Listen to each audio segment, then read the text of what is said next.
मैं आया हूँ इस समय दिल्ली विधानसभा, जहाँ चल रही है मोदी जी की एग्जीबिशन, जो उसके अंदर क्या-क्या है, क्या-क्या सब्जेक्ट के ऊपर कर रखा है, तो मैं सारी चीज़ें दिखलाऊँगा। क्योंकि ये जो हॉल के अंदर मैं घुसा हूँ, तो इसके अंदर ये स्टार्टिंग घुसते ही इस तरीके की फ़ोटोएँ यहाँ पे लगी हुई हैं। मोदी जी का बचपन भी दिखाया हुआ है यहाँ पे, फ़ोटो उनकी, और यहाँ पे क्या-क्या है, तो ये सब चीज़ें आपको यहाँ पे मिलेंगी। चैनल को सब्सक्राइब करो, वीडियो को लाइक करो, ज़्यादा से ज़्यादा शेयर करो, कि इस समय लोगों को पता लगे कि दिल्ली विधानसभा के अंदर मोदी जी की एक एग्जीबिशन लगी हुई है, जिसके अंदर जो-जो कार्य किए हुए हैं, वो सारा लोगों को पता लगे।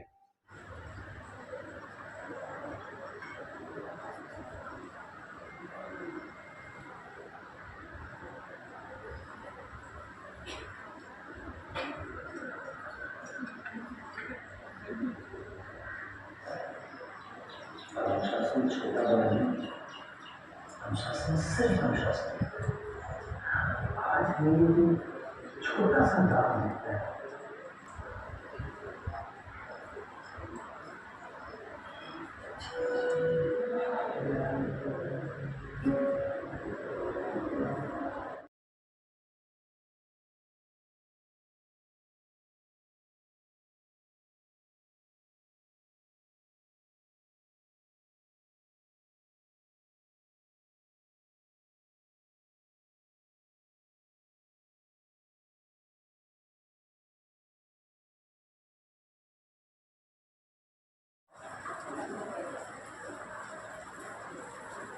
पापा, एक सवाल पूछूं?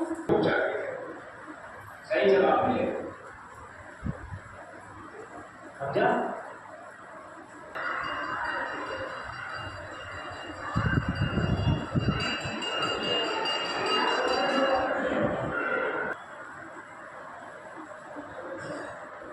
मैं समझा नहीं।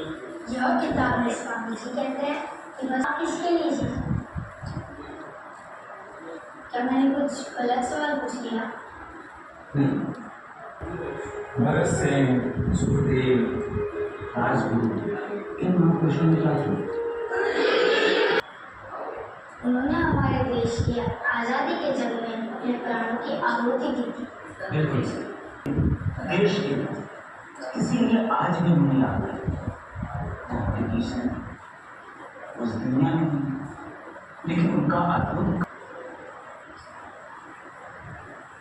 चलो बच्चों, हाजिर लो।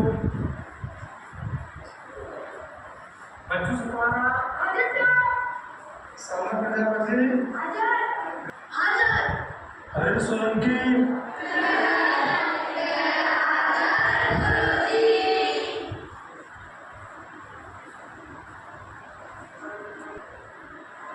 क्या कमाई गए हो? जवाब मर ही गए हो ने। सुन, बजाय स्कूल में नहीं बोले ना।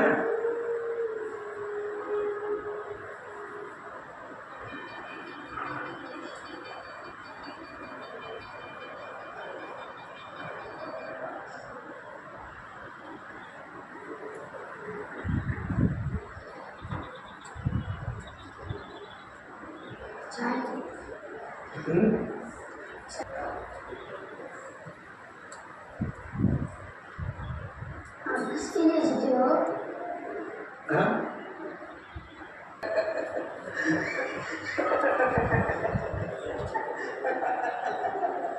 क्या जाएगा रात भरेगा?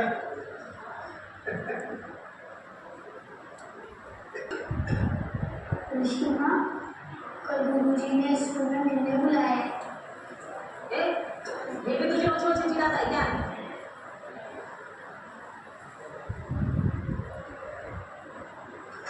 नर्मदा, फिर खिलाओगी स्कूल में तुम? ना ये नरू कह रहा था कि इसका दिमाग स्कूल में बहुत अच्छा चलता है। सारा किताब पढ़ लेगा तो जैसे में गंदगी साफ नहीं करनी पड़ेगी ना। 500 टका ले, पढ़ाई में बहुत अच्छा है ये।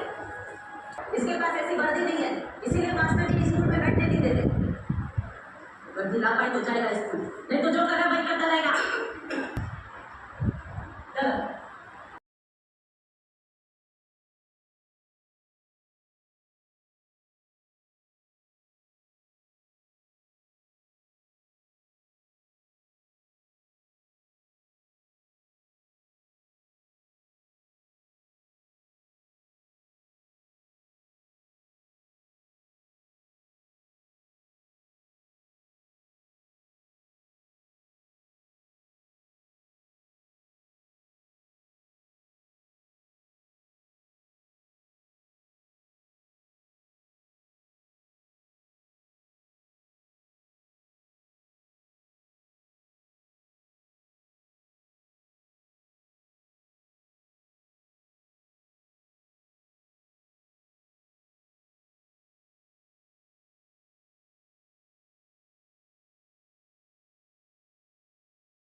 बापू,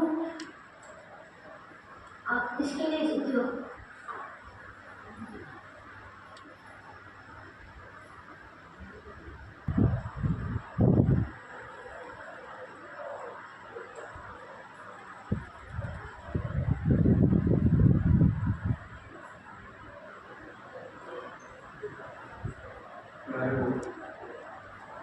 बनकर पापा ने पूरी देर कर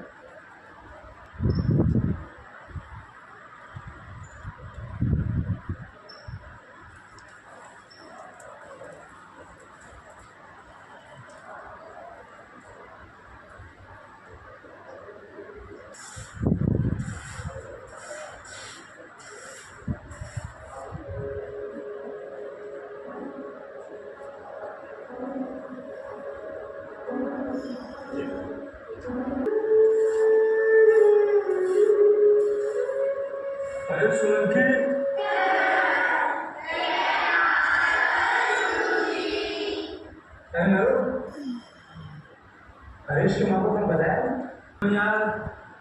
सुलाल पटेल,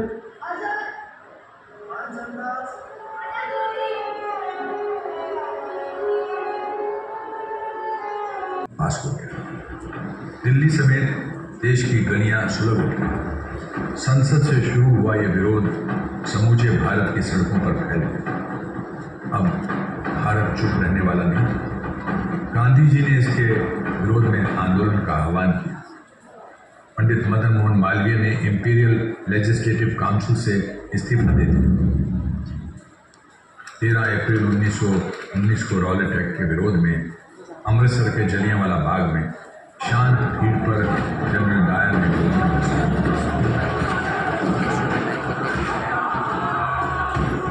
नाराओं की गूंज काउंसिल तक पहुंची। भारतीय सदस्यों ने ब्रिटिश सत्ता को खुलेआम ललकारा। ये इमारत आज भी वो चीख महसूस करती है। अंग्रेजी हुकूमत को रॉलेट एक्ट वापस लेना पड़ा।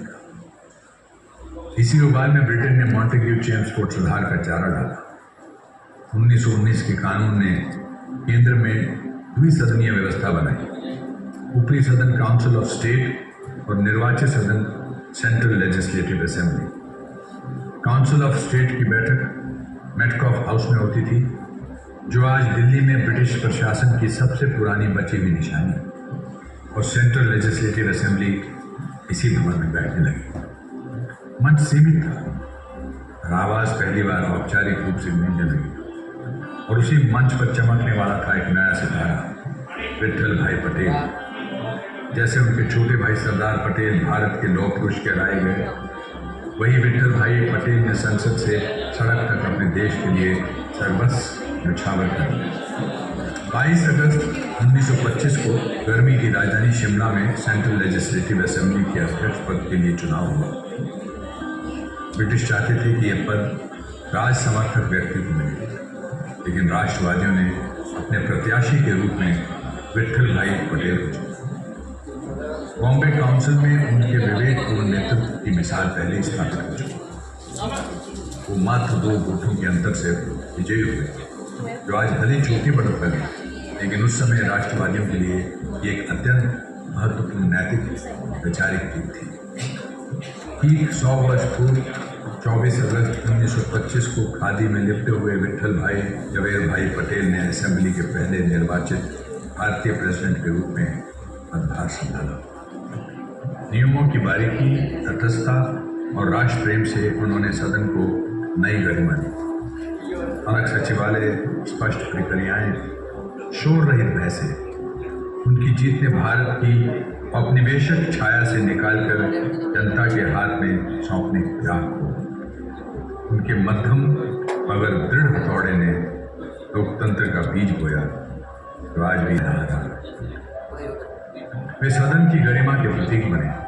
परंपरा तोड़ते हुए वायसराय के आगमन पर कुर्सी छोड़ने से इनकार कर और उन अधिकारियों को सार्वजनिक रूप से टोका जो अनुमति के बिना कक्ष छोड़ दिए। इससे संदेश गया कि अध्यक्ष ताज के नहीं, सदन के प्रति जवाब दें। दीवारों में वो बहसें हमेशा गूंजती रहेगी। 1928 में लाला लाजपत राय ने साइमन कमीशन के खिलाफ असेंबली में प्रस्ताव पेश किया। भारी समर्थन से प्रस्ताव पाया। अंग्रेजी सरकार ने समर्थन का मसौदा पेश करना चाहा। अध्यक्ष पटेल ने दस्तावेज उठाया और कहा, Simon commission is out of order, और अंग्रेजी सत्ता को कानूनी पटकनी दे दी। भारतीयों ने देखा सदन भी लड़ाई का मोर्चा बन सकता है। लाला लाजपत राय ने साइमन कमीशन के विरुद्ध आंदोलन की कमान संभाली। संसद में उनका प्रखर विरोध इस ब्रिटिश चाल के खिलाफ गूंज उठा और उसकी प्रतिध्वनि सड़कों पर भी सुनाई। 8 अप्रैल 1929 दर्शक घर से 2 हल्के पंप, इनकलाब जिंदाबाद। विधानसभा पर बमबारी के बाद भगत सिंह और बटुकेश्वर दत्त जानबूझकर गिरफ्तारी देते हैं। अध्यक्ष पटेल कार्रवाई रोकते हुए कहते हैं, इन आवाजों को सदन सुनेगा। बाद में उन्होंने काला सुरक्षा विधेयक रद्द कर दिया। विट्ठल भाई पटेल की विरासत हर गैलरी में सांस लेती। स्पीकर की निष्पक्षता, असेंबली की सर्वोच्चता और जनहित सर्वोपरि, उनके नियमों ने अध्यक्ष को सदन की आत्मा का रक्षक बनाया। लोकतंत्र की ये दीवारें आज भी उन्हीं आदर्शों पर खड़ी हैं। ये भवन मदन मोहन मालवीय, गोपाल कृष्ण गोखले, लाला लाजपत राय, बिपिन चंद्र पाल और चित्तरंजन दास जैसे महान विभूतियों की विरासत भी अपने भीतर समेटे हुए। 1930 में विट्ठल भाई पटेल ने भारतीय स्वतंत्रता आंदोलन के प्रति ब्रिटिश सरकार के रवैये के विरोध में अपने पद से इस्तीफा दे दिया। Visit Nehru to talk about her husband's arrest, Kasturbai to be with Gandhi. Married to Gandhi when he was only 13, they had grown close until they seemed one.